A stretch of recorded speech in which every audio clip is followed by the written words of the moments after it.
당신은 운명을 믿으십니까? 아니면 어떤 삶은 태어나기 전부터 땅에 그 흔적이 새겨져 있다고 생각하시나요? 오늘 들려드릴 이야기는 비밀과 저주, 그리고 피보다 진한 사랑이 얽힌 한 무덤지기의 일기를 바탕으로 합니다. 그의 기록은 지금까지 공개된 적 없었지만 우리가 오늘 함께 들여다볼 그 마지막 페이지에는 이렇게 적혀 있었습니다. 내가 주운 것은 아이가 아니었다. 죽어야 했을 운명을 산자들의 세계로 끌고 온 것이었다. 장맛비가 쏟아지던 그날, 공동묘지를 지키던 그는 폐가 처마 아래서 울음소리 하나 내지 않는 아이를 발견합니다. 아이의 손에는 진흙이 쥐어져 있었고 한쪽 눈동자에는 하늘을 보지 못하는 듯한 깊은 청색점이 박혀 있었습니다. 마을 사람들은 수군거렸습니다. 저 아이, 저주받은 피가 흐른다. 저 눈은 죽은 자들의 땅을 본다. 하지만 그는 알지 못했습니다. 이 아이가 조선 최고의 풍수명가의 유일한 후예이자 그 피로 인해 이미 피바다가 된 가문의 마지막 불씨라는 사실을, 그리고 그 아이를 찾는 자들의 그림자가 이미 이 고요한 산골마을을 에워싸고 있다는 것을. 그 무덤지기와 아이의 동거는 평범하지 않았습니다. 아이는 말을 하지 않았지만 땅이 속삭이는 소리를 들었습니다. 어디를 파면 물이 나오는지, 어디에 묻으면 안 되는지, 죽은 자의 기운이 아직 잠들지 못하고 헤매는 곳을 보았습니다. 그 능력은 기적이자 저주였습니다. 마을을 가뭄에서 구한 그 순간부터 탐욕과 두려움에 찬 눈빛들이 그들을 향하기 시작했고 결국 어두운 손길이 그 아이를 납치해 갑니다. 아이의 진짜 이름과 잃어버린 과거가 드러나는 순간 무덤지기는 선택의 기로에 섭니다. 자신의 평안한 삶을 포기하고 저주받은 혈통을 지닌 아이를 되찾기 위해 가장 위험한 자들과 맞서야 할지 말입니다. 이것은 단순한 전래동화가 아닙니다. 땅의 기억과 사람의 운명이 교차하는 한국의 산과 묘지에 서린 전기가 살아 숨쉬는 이야기입니다. 만약 당신이 세상에 숨겨진 비밀과 그것을 지키기 위한 한 인간의 여정에 조금이라도 호기심이 생기셨다면 지금 이곳에 머물러 주십시오. 이야기가 시작됩니다. 아니, 하늘이 뚫렸나? 왜 이렇게 비가 쏟아지는 거야? 공동묘지를 돌던 묘지기 준석은 폐가 처마 밑에 버려져 있는 아이를 발견합니다. 세상에, 피떡이 아니냐? 이 빗속에 누가 널 여기다 버렸어? 그런데 이 녀석, 그냥 아이가 아닙니다. 말 한마디 못하는 벙어리인 줄 알았더니 흙 냄새만 맡고도 천하의 명당을 척척 찾아내고 흉지는 기가 막히게 피해가는 풍수 천재였던 것이지요. 피 한 방울 섞이지 않은 신동아들, 무식한 아버지, 준석은 과연 그를 노리는 검은 손길로부터 아들을 지켜낼 수 있을까요? 그럼 이야기 시작하겠습니다. 옛날 옛적 조선 팔도에 흉한 기운이 감돌지 않던 곳이 없던 먼 옛날의 이야기입니다. 하늘에서는 비 한 방울 내리지 않아 논밭이 거북이 등껍질처럼 갈라지고 땅에서는 역병이 돌아 백성들의 신음이 끊이지 않던 시절이었지요. 산 사람 입에 풀 넣기도 어려운 판국이니 죽은 사람 거두는 일은 오죽했겠습니까? 그럼에도 불구하고 있는 자들은 죽어서라도 좋은 땅에 묻혀 자손만대 부귀 영화를 누리겠다며 명당을 찾아 눈을 새빨갛게 뜨고 다녔습니다. 반면 가난한 이들은 부모의 시신을 거적에 말아 아무데나 묻어야 했으니 그야말로 산자나 죽은 자나 편히 쉴 곳 하나 없는 비참한 세상이었습니다. 사냥꾼들도 성에서 멀리 떨어진 척박한 산골 마을, 돌무덤골이라 불리는 곳의 사정은 다르지 않았습니다. 이름 그대로 돌이 많아 농사 짓기에는 최악이었으나 맷자리를 쓰기에는 나쁘지 않다는 소문에 사방이 공동묘지나 다름없는 곳이었지요. 마을 어귀에서부터 산중턱까지 둥그렇게 솟은 무덤들이 즐비했고 밤이면 도깨비 불춤을 춘다는 소문이 돌아 사람들의 발길이 뜸했습니다. 그 음산한 기운 때문에 마을 사람들은 해만 지면 문을 걸어 잠그고 숨죽여 지냈습니다. 오직 단 한 사람, 죽은 자들의 이웃을 자처하는 사내만이 그 어둠을 지키고 있었습니다. 그 사내의 이름은 준석이었습니다. 나이는 부록을 훌쩍 넘겼으나 평생 짝을 찾지 못해 늙은 호라비 신세를 면치 못하고 있었습니다. 그도 그럴 것이 그의 직업이 바로 남들이 가장 꺼리는 묘직이었기 때문입니다. 준석은 낮이면 남의 집묘를 벌초하고 밤이면 산짐승이 시신을 파헤치지 못하도록 묘역을 순찰하며 하루를 보냈습니다. 늘 흙투성이에 시체 썩는 냄새가 밴 옷을 입고 다녔으니 마을 처녀들은 그를 보면 코를 막고 도망치기 일쑤였습니다. 준석은 그런 처지가 서러울 법도 했으나 탁월한 천성이 우직하고 순박하여 그저 한숨만 쉴 뿐이었습니다. 하지만 준석도 남들처럼 토끼 같은 자식 낳고 여우 같은 마누라와 오순도순 사는 것, 그것이 유일한 꿈이었습니다. 그는 늦은 밤 적막한 상기슬게 앉아 차가운 주먹밥을 씹으며 무덤들을 향해 말을 걸곤 했습니다. 어이, 김첨지 영감. 저승은 좀 따뜻하오. 나는 이승에 있어도 옆구리가 시려 잠이 안 오는데 말이여. 대답 없는 무덤가에는 부엉이 우는 소리만 처량하게 울려 퍼졌습니다.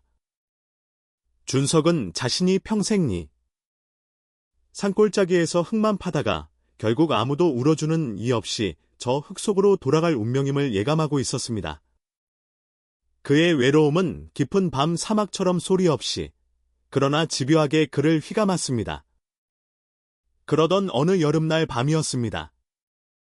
여느 때와 달리 산의 공기가 물먹은 솜처럼 무겁게 가라앉아 있었습니다. 풀벌레 소리 하나 들리지 않는 고요한 정적 속에 하늘에는 먹구름이 검은 용처럼 꼬리를 틀고 있었지요. 준석은 문을 열고 하늘을 올려다보았습니다. 달빛 하나 없는 칠흑 같은 어둠 속에서 등줄기를 타고 흐르는 서늘한 기온을 느꼈습니다. 그것은 단순히 비가 올 징조가 아니었습니다. 묘지에서 평생을 보낸 준석의 육감은 오늘 밤 무언가 심상치 않은 일이 벌어질 것임을 본능적으로 알아차렸습니다. 거참.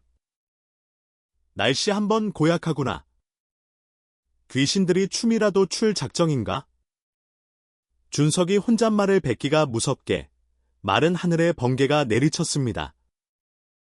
화려한 광음과 함께 하늘이 뚫린 듯 장대비가 쏟아지기 시작했습니다. 산천이 울리고 땅이 흔들리는 듯한 포성이었습니다. 준석은 급히 삿갓을 눌러쓰고 밖으로 나갔습니다. 새로 쓴 묘가 빗물에 쓸려 내려가지는 않을까 걱정되었기 때문입니다. 미끄러운 지능기를 헤치며 산을 오르는 그의 귀에 빗소리에 섞여 기묘하지만 분명한 이질적인 소리가 들려왔습니다. 그것은 천둥 소리도 짐승의 울음소리도 아니었습니다. 준석은 소리가 들려오는 쪽으로 발걸음을 옮겼습니다. 그곳은 며칠 전 이름 모를 객사자가 묻힌 흉가 근처 폐가였습니다. 다 쓰러져가는 처마 아래 빗물이 떨어지는 그곳에 낡은 강보에 쌓인 무언가가 놓여 있었습니다. 준석은 떨리는 손으로 호롱불을 가까이 들이댔습니다. 그 순간 그는 숨이 멎을 듯 멈추고 말았습니다. 그곳에는 갓난아이가 누워 있었습니다. 그런데 기이하게도 이 피떡이는 천둥이 치고 비바람이 몰아치는데도 울음소리 한 번 내지 않고 있었습니다. 준석은 조심스럽게 아이를 안아 들었습니다. 아이는 젖은 흙투성이었으나 그 눈빛만은 어둠 속에서도 형형하게 빛나고 있었습니다. 자세히 보니 아이의 한쪽 눈동자에는 묘한 푸른 점이 박혀 있어 마치 깊은 산속의 웅덩이를 들여다보는 듯한 신비로움을 자아냈습니다. 더욱 놀라운 것은 아이의 손이었습니다. 갓난 아기가 주먹을 꽉 쥐고 있는데 그 손가락 사이로 검은 흙이 흘러내리고 있었습니다. 아이는 본능적으로 바닥에 흙을 쥐고 있었던 것입니다. 세상에, 이 비통에 울지도 않고 흙을 쥐고 있니? 준석은 등골이 오싹해지면서도 묘한 경외심을 느꼈습니다. 이 아이는 평범한 피떡이가 아니었습니다. 버려진 것이 아니라 마치 이 땅이 내놓은 듯한 기운이 느껴졌지요. 준석은 주변을 둘러보았습니다. 빗줄기는 더욱 거세지고 인적은 귀신 그림자도 보이지 않았습니다. 누군가 작정하고 이 깊은 산골, 그것도 흉가 앞에 아이를 버리고 간 것이 분명했습니다. 준석은 갈등했습니다. 제2 하나 건사하기도 힘든 처지에 피떡이를 키운다는 것은 불을 보듯 뻔한 고생길이었습니다. 게다가 기이한 외모를 가진 아이를 데려가면 마을 사람들이 재수 없다며 손가락질할 것이 뻔했지요. 준석은 아이를 다시 내려놓으려 했습니다. 그러나 그때 아이가 흐뭇한 고사리 같은 손으로 준석의 옷자락을 꽉 움켜쥐었습니다. 그 작은 손의 온기가 준석의 거친 가슴을 파고들었습니다. 그것은 평생 외롭게 살아온 노총각의 심장을 강하게 두드렸습니다. 준석은 깨달았습니다. 이것이 하늘이 아니면 땅이 자신에게 내려준 마지막 선물일지도 모른다는 사실을 말이지요. 그는 젖은 강보를 자신의 품 안 깊숙이 끌어안쳤습니다. 그래, 가자. 내 너를 굶기지는 않겠다. 준석은 아이를 안고 온막으로 향했습니다. 비바람은 여전히 거세었지만 그의 발걸음은 전보다 훨씬 묵직하고 단단해져 있었습니다. 산에서 주었으니 내 놈 이름은 이제부터 산이다. 내 아들, 준석의 아들 산이여. 그날 밤, 천둥소리는 태어난 부자의 탄생을 알리는 추포처럼 돌무덤고를 뒤흔들었습니다. 어느덧 시간이 물 흐르듯 빠르게 흘러갔습니다. 준석의 정성 어린 보살핌 속의 피떡이었던 산이는 누가 봐도 부잣집 귀한 도련님처럼 홀쭉하고 곱게 자라났습니다. 비록 낡은 거적자리를 걸치고 있었지만 그 하얀 얼굴과 깊은 눈동자는 보는 사람마다 절로 감탄하게 만들었지요.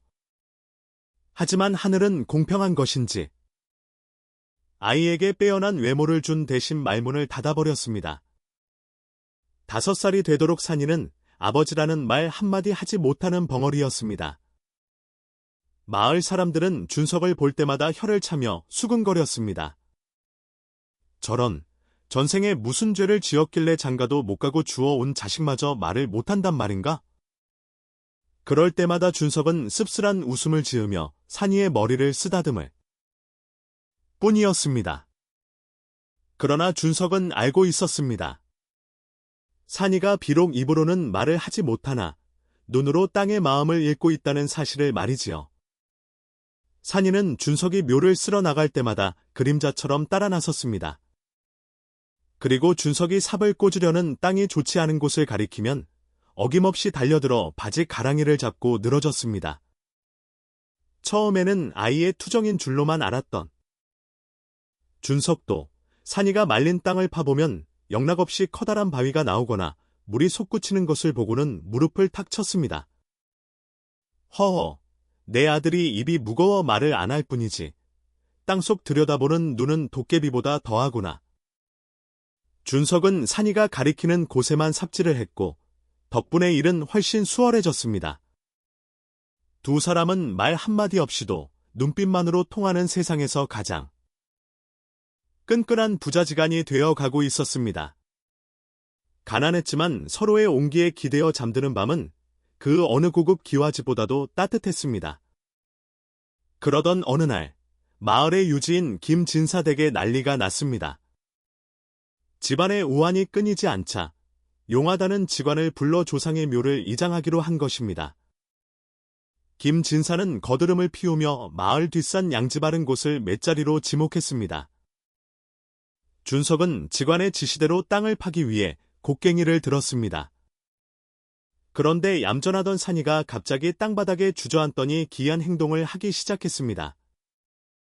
아이는 맷자리 한가운데에 검은 흙을 뿌리고는 온몸으로 구덩이를 막아서며 준석을 노려보았습니다. 그 눈빛이 어찌나 매섭고 선뜻하던지 준석은 순간 등골이 오싹해져 뒤로 물러서고 말았습니다.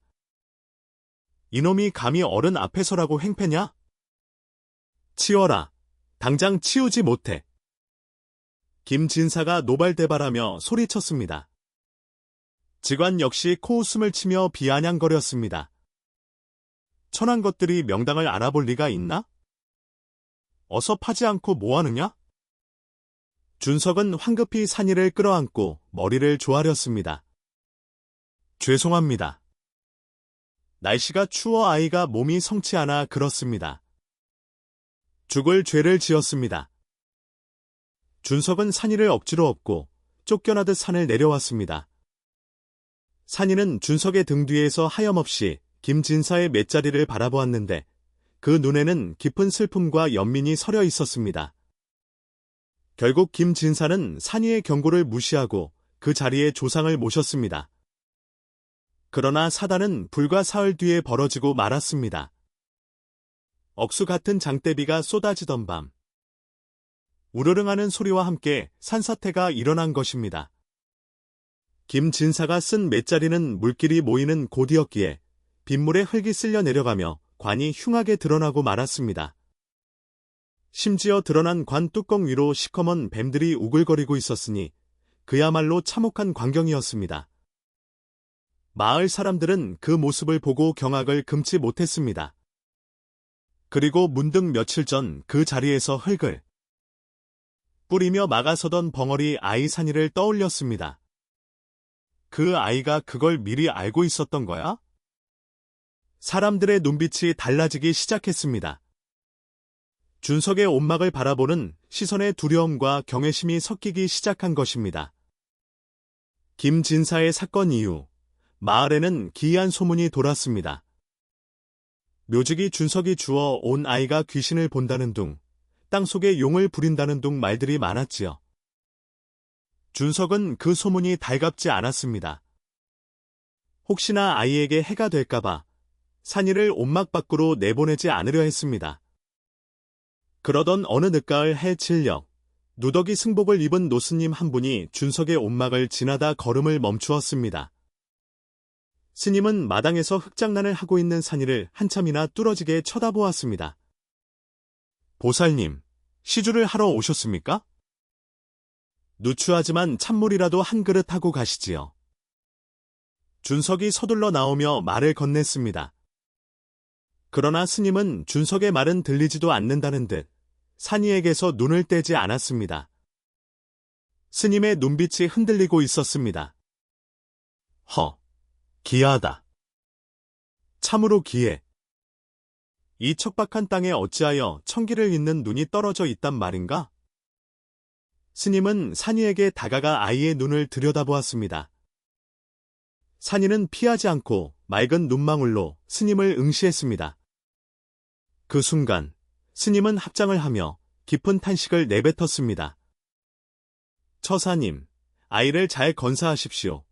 이 아이의 눈에는 세상 만물의 기운이 보입니다. 허나 그 재주는 양날의 검과 같아서 세상을 구할 수도, 세상을 피바다로 만들 수도 있습니다. 준석은 가슴이 철렁 내려앉았습니다. 평범하게 살기를 바랐던 아들이 무언가 엄청난 운명을 타고났다는 사실이 두려웠습니다. 스님, 그게 무슨 말씀이십니까? 제 아들은 그저 말 못하는 불쌍한 아이일 뿐입니다. 스님은 지팡이로 땅을 툭툭 치며 나지막이 말했습니다. 향기 강한 꽃에는 벌레가 꼬이는 법이지요. 이 아이의 능력이 세상에 알려지면 탐욕스러운 자들이 가만두지 않을 것입니다. 부디 아이의 빛을 감추십시오. 그것만이 두 사람이 살 길입니다. 스님은 그 말을 남기고 호련히 사라졌습니다. 준석은 멀어지는 스님의 뒷모습을 보며 산이를 품에 꼭 끌어안았습니다. 차가운 가을바람이 준석의 옷깃을 파고들며 불길한 운명의 시작을 알렸습니다. 스님의 경고가 무색하게도 하늘은 산이의 능력을 가만히 두지 않았습니다. 다음 해봄, 지독한 가뭄이 닥쳤습니다. 겨울눈이 적더니 봄비마저 내리지 않아 마을의 우물은 바닥을 드러냈고 개울가에는 말라 죽은 물고기들이 하얗게 배를 드러냈습니다. 사람들은 물 한 동이를 얻기 위해 몇십 리 강가까지 나가야 했고 논바닥은 쩍쩍 갈라져 농사를 망칠 위기에 처했습니다. 인심은 흉흉해졌고 목이 마른 아이들의 울음소리가 마을을 채웠습니다. 준석 역시 물을 구하러 나섰지만 허탕을 치고 돌아오기 일쑤였습니다. 입술이 바짝 마른 채 뜰에 앉아있는 준석을 보던 산이가 갑자기 준석의 소매를 잡아당겼습니다. 아이는 준석을 이끌고 마을 뒷산 넘어 바위가 울퉁불퉁한 험지로 향했습니다. 그곳은 풀 한 폭이 자라지 않는 메마른 땅이었습니다. 마을 사람들은 그곳에 물이 있을 리 없다며 고개를 저었지만 산이는 단호하게 한 곳을 가리켰습니다. 거대한 바위 틈새, 흙먼지만 풀풀 날리는 곳이었습니다. 산아, 정말 여기란 말이냐? 여기는 바위산이라 물이 나올 리가 없는데.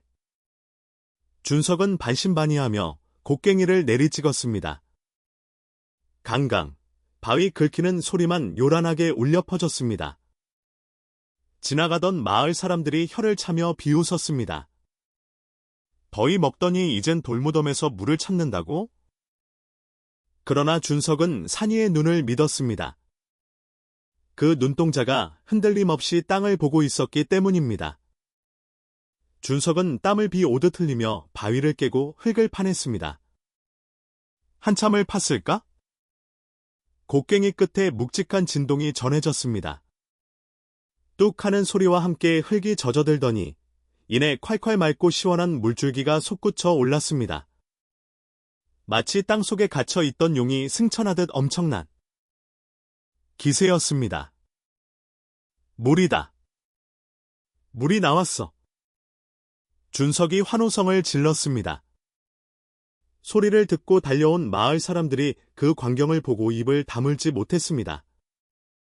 바짝 마른 바위산에서 생명수가 터져 나온 것입니다.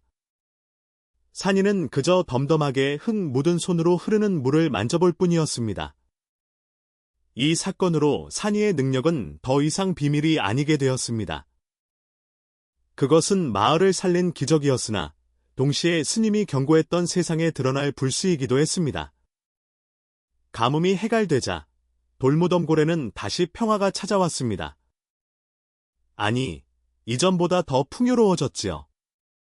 산이가 찾아낸 샘물은 아무리 퍼도 마르지 않는 신비한 물이었고 그 물을 마신 사람들은 알턴병이 나기도 했습니다.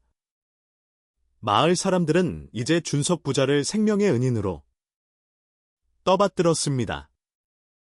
틈만 나면 담소하며 옥수수, 닭까지 잡아 옷막 앞에 가져다 놓았고 준석을 보면 허리를 굽혀 인사했습니다. 준석이 자네, 아니 준석 서방. 자네 아들 덕에 우리 마을이 살았네? 참으로 복덩이일세. 복덩이, 평생 천대받던 묘직이 준석에게는 꿈만 같은 날들이었습니다. 준석은 행복했습니다. 밥상에는 김이 모락모락 나는 흰쌀밥이 올라왔고 산이에게는 새 옷을 입힐 수 있었습니다.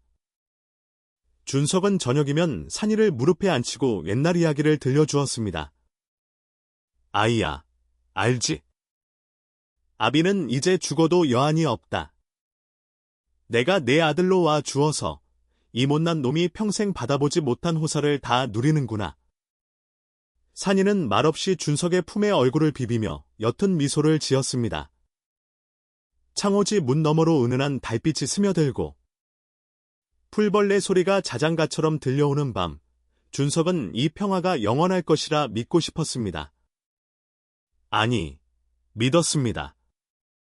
세상의 모든 불행은 자신들을 비켜갔다고, 이제는 꽃길만 남았다고 생각했지요.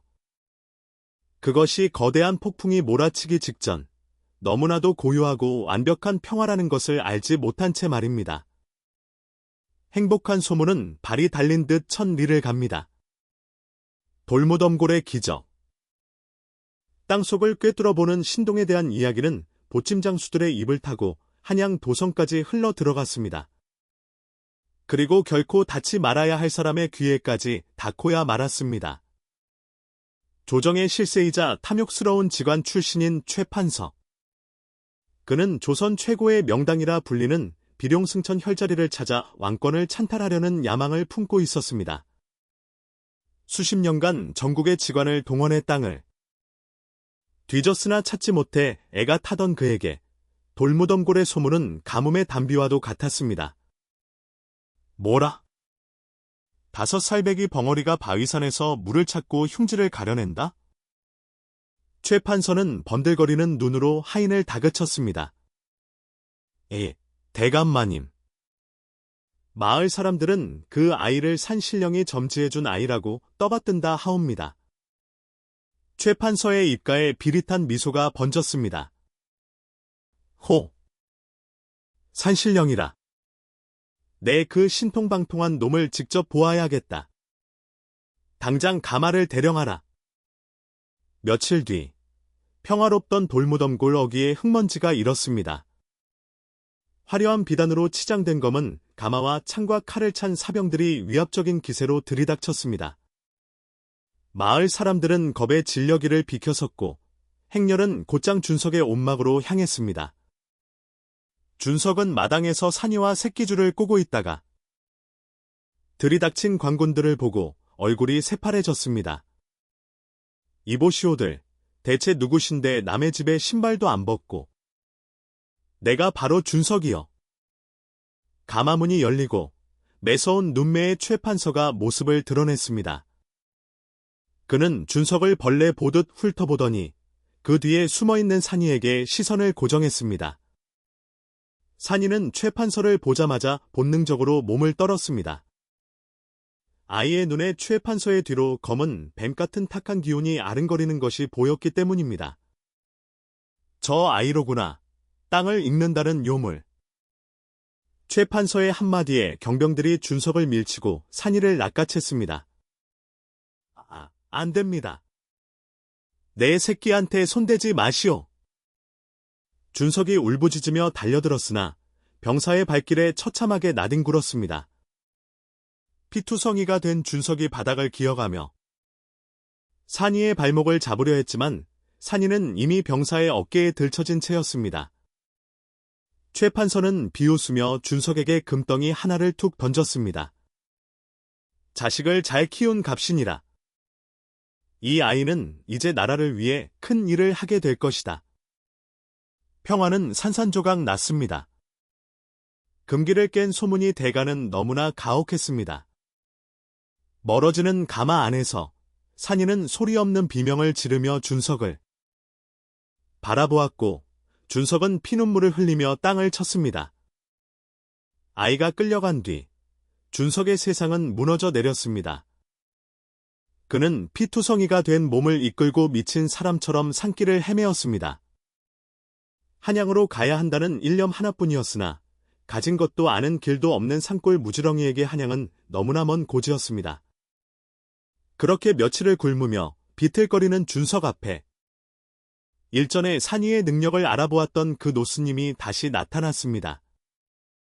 준석은 스님의 바지 가랑이를 잡고 오열했습니다. 스님, 우리 산이 좀 살려주십시오. 그 어린 것이 무엇을 안다고 잡혀갔단 말입니까? 스님은 안타까운 표정으로 준석을 일으켜 세우며 준석의 품속에서 삐져나온 붉은 천 조각을 가리켰습니다. 그것은 산이를 처음 주었을 때 감싸져 있던 비단배. 짝의 저고리였습니다. 스님은 그 저고리의 수놓아진 황금색 거북 문양을 보고는 소스라치게 놀랐습니다. 이 문양은 설마 그 아이가 홍대감의 핏줄이었단 말인가? 스님의 입에서 충격적인 진실이 쏟아져 나왔습니다.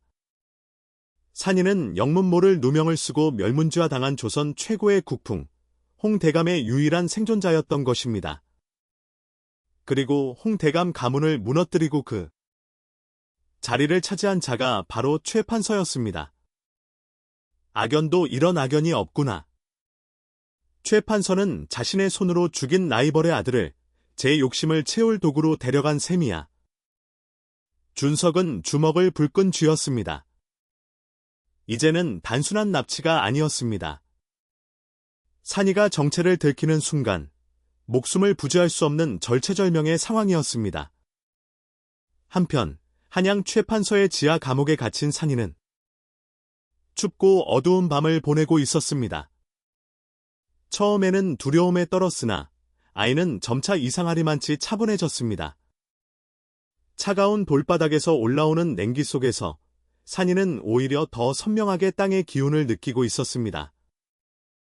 꿈인지 생시인지 모를 몽롱한 상태에서 산이는 얼굴도 모르는 한 선비의 형상을 보았습니다. 선비는 산이의 머리를 쓰다듬으며 땅을 다스리는 숨겨진 비법을 속삭여 주었습니다. 두려워 마라. 땅은 거짓말을 하지 않는다. 욕심으로 눈이 먼 자는 스스로 자기 무덤에 묻히게 될 것이다. 산이가 눈을 떴을 때 그의 눈빛은 더 이상 겁먹은 5살 아이의 것이 아니었습니다. 깊고 그윽한 눈동자에는 매서운 기운이 서려 있었습니다. 아이의 쥐구멍으로 들어오는 한 줄기 빛을 보며 산이는 주먹을 꽉 쥐었습니다. 아버지가 억울하게 죽었다는 사실은 몰랐으나 자신을 지켜주던 준석을 피투성이로 만든 최 판서에 대한 분노는 뚜렷했습니다. 산이는 다짐했습니다. 이 악마 같은 자가 원하는 것을 주는 척하며 그를 멸망의 길로 몰아넣겠다고 말이지요. 그것만이 자신도 살고 준석 아버지도 만날 수 있는 길임을 본능적으로 깨달았습니다. 며칠 뒤 최 판서는 산이를 데리고 은밀히 한양 근교의 명산으로 향했습니다. 수많은 직관을 대동했으나 그 누구도 찾지 못한 비룡승천형 명당을 찾으라는 명령이었습니다. 산이는 말없이 산세를 훑어보았습니다. 그리고 한참을 걷다 산 중턱에 기이하게 꾸부정한 언덕을 손가락으로 가리켰습니다. 그곳은 겉보기에는 용이 하늘로 솟구치는 형상을 하고 있어 웬만한 직관들도 속아 넘어갈 만한 절경이었습니다. 최 판서는 뛸 듯이 기뻐하며 무릎을 쳤습니다. 오, 과연 신동이로다. 내 눈에도 용의 기운이 보이는구나. 이곳에 내 생전묘를 쓰면 내가 왕이 될 수 있겠느냐? 최 판서의 탐욕스러운 질문에 산이는 고개를 끄덕였습니다. 하지만 최 판서는 보지 못했습니다. 산이가 고개를 끄덕이며 등 뒤로 주먹을 꽉 쥐고 있다는 사실을 말이지요. 사실 그곳은 용이 승천하는 비룡이 아니라 땅의 기운이 끊겨 썩어가는 사령의 형국이었습니다. 겉은 화려하나 속은 썩어 그곳에 묘를 쓰면 3대가 멸하고 벼락을 맞을 천하의 흉지 중의 흉지였습니다. 최 판서의 눈이 욕망으로 멀어버린 틈을 타 산이는 치명적인 덫을 놓은 것입니다. 최 판서는 즉시 공사를 명했고 산이는 그 곁에서 조용히 때를 기다렸습니다. 판서가 대대적인 묘역 공사를 벌이는 사이 준석은 거짓 꼴을 하고 한양에 당도했습니다. 그는 수소문 끝에 최 판서가 머무는 묘역 공사장을 알아냈습니다. 경비가 삼엄하여 개미 한 마리 슬신할 수 없었으나 자식을 빼앗긴 아비에게 두려움 따위는 없었습니다. 준석은 밤을 틈타 공사장으로 잠입했습니다. 오직 산이의 얼굴을 한 번만이라도 보고 싶다는 일념뿐이었습니다. 그러나 준석은 곧 순찰 중이던 사병들에게 발각되고 말았습니다. 이 쥐새끼 같은 놈이 어디를 들어와. 사병들의 몽둥이가 준석의 등과 머리로 사정없이 쏟아졌습니다. 산아, 산아. 준석은 피를 토하면서도 산이의 이름을 불렀습니다. 그 소란의 천막 안에 있던 최 판서와 산이가 밖으로 나왔습니다. 산이는 흙바닥에 쓰러져 피투성이가 된 채 꿈틀거리는 준석을 보고 숨이 멎는 듯했습니다. 저놈, 저거 돌무덤골 묘지기가 아닌가? 짜증나는 놈 같으니 당장 목을 베어라. 최 판서의 펄엄 명령이 떨어졌습니다. 칼잡이가 준석의 목을 향해 칼을 치켜든 순간이었습니다. 아버지, 안 돼. 평생 한 번도 입을 떼지 않았던 산이의 입에서 처절한 비명이 터져 나왔습니다. 산이는 병사들을 뿌리치고 준석에게 달려가 그를 껴안았습니다. 아버지, 죽지 마. 처음 듣는 아들의 목소리. 그려져 가던 준석의 눈에서 뜨거운 눈물이 주르륵 흘러내렸습니다. 주변에 있던 병사들도 심지어 최 판서마저 그 기이한 광경에 잠시 멈칫할 수밖에 없었습니다. 제법이구나. 최 판서는 곧 정신을 차리고 비열한 웃음을 흘렸습니다. 오, 벙어리가 아니었구나. 제 아비를 살리고 싶어 말문이 트였어. 그는 병사들에게 눈짓하여 산이와 준석을 떼어 놓았습니다. 산이는 바닥에 머리를 짚으며 울부짖었습니다. 살려주세요. 우리 아버지만 살려주시면 지시하는 대로 다 하겠습니다. 최 판서는 산이의 턱을 거칠게 잡아 올렸습니다. 그래. 그렇다면 내일 아침 내 관이 들어갈 정확한 혈자리를 내 손으로 직접 짚어라. 만약 조금이라도 딴 마음을 품으면 내 아비의 목을 그 자리에서 벨 것이다. 그것은 잔인한 거래였습니다. 산이는 피투성이가 되어 신음하는 준석을 바라보며 입술을 깨물었습니다. 약속 지키십시오. 혈자리를 찾아 드릴 테니 아버지는 보내주십시오. 최 판서는 호탕하게 웃으며 돌아섰습니다. 산이는 차가운 흙바닥에 갇힌 채 밤새 준석의 손을 잡고 기도했습니다. 내일 자신의 모든 것을 건 도박이 시작될 것이었습니다.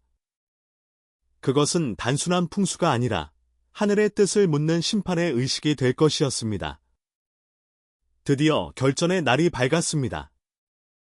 묘역은 화려한 깃발과 재물들로 가득 찼지만 하늘은 금방이라도 비를 뿌릴 듯 잔뜩 흐려 있었습니다. 최 판서는 미리 만들어 놓은 자신의 무덤에 안치할 의복과 보물을 담은 관을 준비시켰습니다. 준석은 포박당한 채 무릎 꿇려 있었고 그 옆에는 시퍼런 칼을 든 망냉이가 서 있었습니다. 산이는 창백한 얼굴로 묘 한가운데 섰습니다. 자, 아이야. 천하의 명당, 그 정점을 찍어 보아라. 최 판서의 재촉에 산이는 품에서 기다란 쇠침 하나를 꺼냈습니다. 그것은 풍수사들이 지맥을 끊거나 이을 때 쓰는 대침이었습니다. 산이는 사룡의 급소, 즉 죽은 용의 영혼에 해당하는 지점을 정확히 노려보고 있었습니다. 그곳을 건드리면 땅속에 뭉쳐있던 악한 기운이 폭발하게 되어 있었습니다. 산이는 떨리는 손으로 침을 잡고 하늘을 한 번, 그리고 준석을 한 번 바라보았습니다. 준석이 고개를 가로저으며 소리 없는 눈물을 흘렸습니다.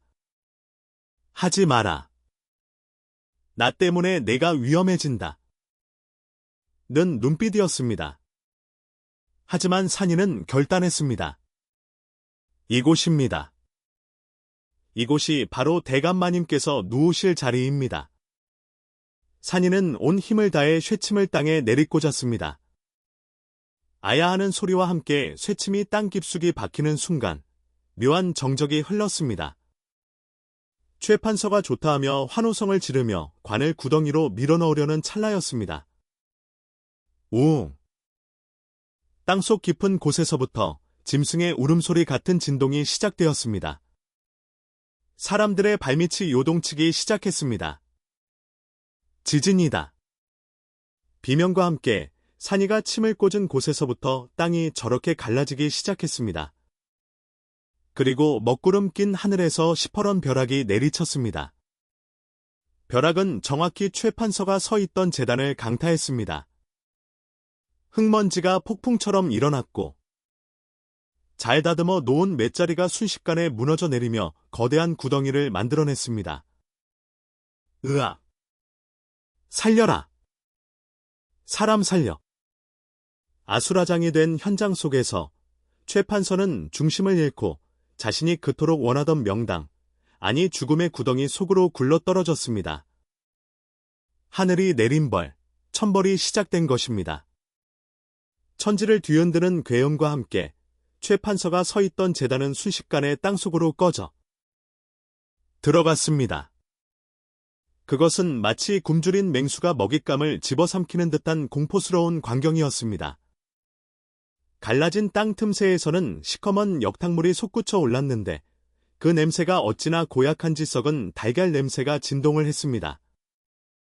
이건 용이 승천하는 물이 아니야. 썩은 물이다. 도망쳐라. 혼비백산한 직관들과 병사들은 앞다투어 산 아래로 내달렸습니다.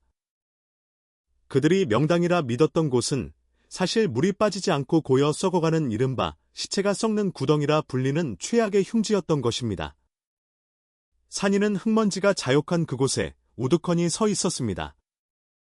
그의 발밑은 단단했지만 불과 몇 걸음 앞 욕심에 눈이 멀어 제 무덤을 스스로 판 최판서가 있던 자리는 거대한 구덩이만 남아 있었습니다. 구덩이 속에서는 살려달라는 비명조차 들리지 않았습니다. 그저 검은 물만이 꿀렁거리며 탐욕스러운 자의 최후를 삼키고 있을 뿐이었지요. 땅은 거짓말을 하지 않습니다. 당신의 마음이 시커멓기에 땅도 검은 입을 벌려 당신을 데려간 것입니다. 산이는 나직이 을조렸습니다. 그것은 억울하게 죽은 친부모님과 핍박받은 모든 이들을 대신해 내리는 준엄한 선고였습니다. 화려한 비단옷도 높은 벼슬도 성난 땅의 기온 앞에서는 한 줌의 지푸라기에 불과했습니다. 동란이 잦아들고 산이는 곧장 준석이 묶여있던 곳으로 달려갔습니다. 준석은 무너진 흙더미와 나무 기둥 사이에 깔려 신음하고 있었습니다. 산이는 맨손으로 흙을 파내고 기둥을 밀어내며 울부짖었습니다. 아버지! 아버지! 정신 차리세요. 손톱이 깨지고 피가 멈췄지만 산이는 멈추지 않았습니다. 드디어 흙더미 속에서 준석의 얼굴이 드러났습니다. 온통 피투성이가 된 준석은 힘겹게 눈을 뜨고 산이를 바라보았습니다. 자, 산아. 너는 무사한 게냐? 자신은 죽어가면서도 아들의 안위를 먼저 묻는 그 미련한 사랑에 산이는 참았던 눈물을 터뜨렸습니다. 네, 저는 괜찮습니다. 제가 늦어서 죄송해요. 산이는 준석을 부축해 일으켜 세웠습니다. 준석은 떨리는 손을 들어 산이의 얼굴을 어루만졌습니다. 아니다. 내 새끼. 말문이 트였구나. 이제 아비라고 불러주는구나. 내 소원 풀었다. 이제 죽어도 여한이 없어. 두 사람은 폐허가 된 명당터 한가운데서 서로를 부둥켜 안고 한참을 울었습니다. 그때 뒤늦게 소식을 듣고 달려온 왕실의 군사들이 현장에 도착했습니다. 그들은 최판서의 악행과 역모 계획을 조사하러 온 참이었습니다. 최판서의 죽음과 드러난 흉지의 실체를 확인한 관리는 산이에게 다가와 정중히 물었습니다. 내가 바로 옛 홍대감의 핏줄이라 들었다. 이제 누명을 벗었으니 한양에 남아 가문을 다시 일으키고 벼슬을 받겠느냐? 산이는 잠시도 망설이지 않았습니다. 그는 화려한 도성 쪽은 쳐다보지도 않고 피투성이가 된 준석의 손을 꽉 잡았습니다. 아니요. 제 아버지는 여기 계십니다. 저는 벼슬도 명예도 필요 없습니다. 그저 아버지와 함께 집으로 돌아가고 싶습니다. 그 단호한 눈빛의 관리도 더 이상 권하지 못하고 길을 터 주었습니다. 핏줄로 이어진 양반 가문의 영광보다 가슴으로 맺어진 투박한 묘지기와의 인연을 택한 것입니다. 계절이 바뀌어 돌무덤골에도 다시 봄이 찾아왔습니다. 흉흉했던 소문은 씻은 듯이 사라지고 마을 어귀에는 개나리와 진달래가 흐드러지게 피어났습니다. 준석과 산이는 예전처럼 낡은 온막에서 살고 있었지만 그 풍경은 사뭇 달라져 있었습니다. 온막 주변에는 산이가 심어놓은 꽃나무들이 울타리를 이루고 있었고 마당에는 살찐 암탉들이 평화롭게 모이를 쪼고 있었지요. 산이는 더 이상 신기한 능력을 함부로 쓰지 않았습니다. 그저 준석을 도와 밭을 갈고 무너진 묘를 보수하며 평범한 소년으로 살아갔습니다. 어느 따스한 봄날 오후, 준석과 산이는 마루에 나란히 앉아 쑥버무리를 먹고 있었습니다. 따스한 햇살이 두 사람의 어깨 위로 쏟아져 내렸습니다. 준석이 문득 생각난 듯 물었습니다. 자나, 너는 한양 그 좋은 기와집마다 하고 이 코딱지만 한 옷막이 그리도 좋더냐? 내 실력이면 천하제일의 명당을 찾아 떵떵거리며 살 수 있을 텐데. 산이는 입가에 묻은 쑥가루를 털어내며 해사하게 웃었습니다. 그러고는 준석의 품으로 파고들며 말했습니다. 아버지, 천하명당이 따로 있나요? 비바람 막아주고 배부르고 무엇보다 마음 편히 다리 뻗고 잘 수 있는 아버지 품속이 저한테는 천하제일의 명당인걸요. 준석은 껄껄 웃으며 산이를 꼭 끌어안았습니다. 허, 여성 말문이 트이더니 아주 청산유수로구나. 그렇고 말고. 우리 집이 최고지. 옷막 위로 쏟아지는 햇살이 마치 황금빛 단지에 담긴 형상처럼 따스하게 그들을 감싸 안았습니다.